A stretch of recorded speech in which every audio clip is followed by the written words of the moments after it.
Hi guys. So today I'm reacting to an MSA video.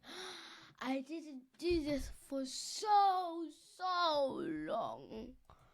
Wait, I need to check. Yeah. This is the MSA video that I watched before.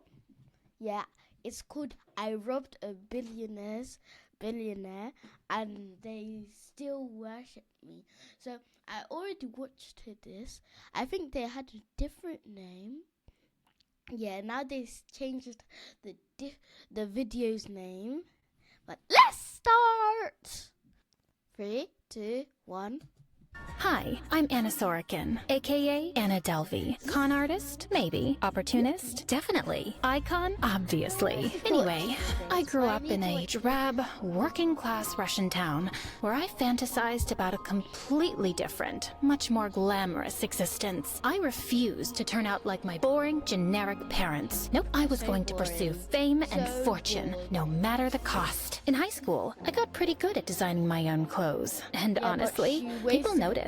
Compliments were flying left and right. But then, when I was 16, my parents decided to move us to Germany. I thought my new classmates would totally vibe with my unique style, but nope, they roasted me for being different. What? You didn't get enough attention in Russia? I couldn't even understand what they were saying. I was still learning German, but the pointing and snickering I heard loud and clear. Can you free me the ketchup, please? Sure. What the heck?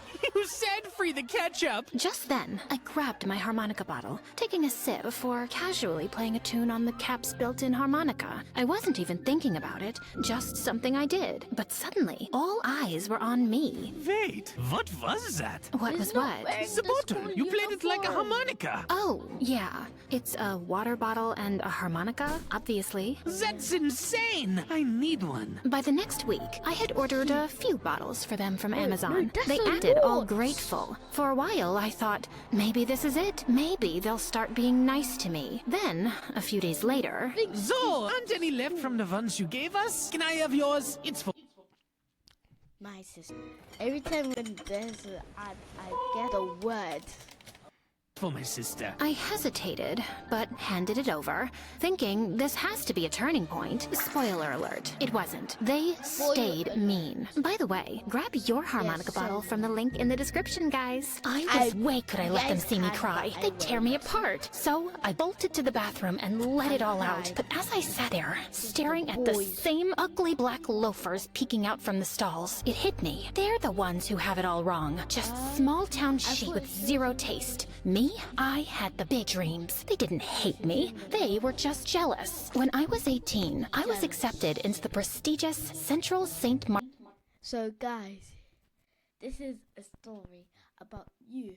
I forgot first of all. I need to skip to that part.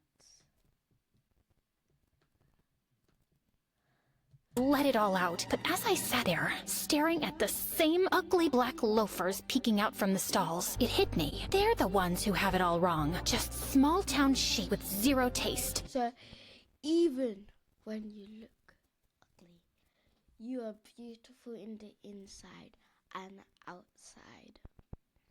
So don't say you're ugly because you all are so beautiful. Me? I had the big dreams. They didn't hate me. They were just jealous. When I was 18, I was accepted into the Always say people are jealous when they say something bad to you because they're jealous. They are jealous for you because you look so pretty. prestigious Central St. Martin's Art School in London. But my first class was boring. The professor had no charisma, no sense of style, and his voice sounded like listening to paint dry. I can't take it. How do you expect anyone to learn anything when you're more dull than the subject matter? Everyone stopped and stared at me, dumbfounded. I didn't belong here either. Russia was too drab, bye-bye. London too stuffy. It was time to go to a place where people weren't afraid to stand out from the crowd. Berlin. I got an internship at a PR company where I learned that everything in this world is built on image, money, power, and success. Darling, are you wearing polyester? To a client dinner with a fashion company. I cannot have your poor taste reflecting poorly on me. Where do you shop? I make my own clothes, actually.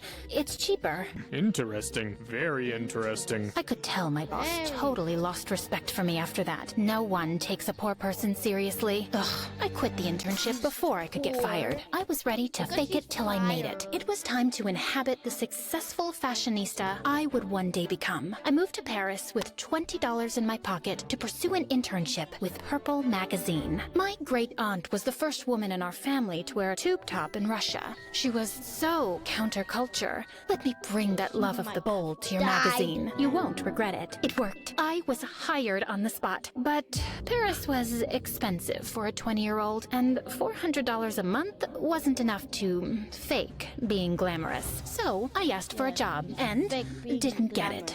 I begged my parents for money to help me finish my internship, but let's just say I spent it on trying to make a name for myself. Dinners at Paris's finest restaurants, nights out mingling with the rich and beautiful at the most exclusive clubs. But soon, I ran out of money. I had no way of keeping up rent, so I decided to flee the country and move to America. 48 hours later, I arrived in New York City and checked into the chicest hotel in Manhattan. I used my Purple magazine ID badge to gain access to an exclusive event at New York Fashion Week, and with Look, this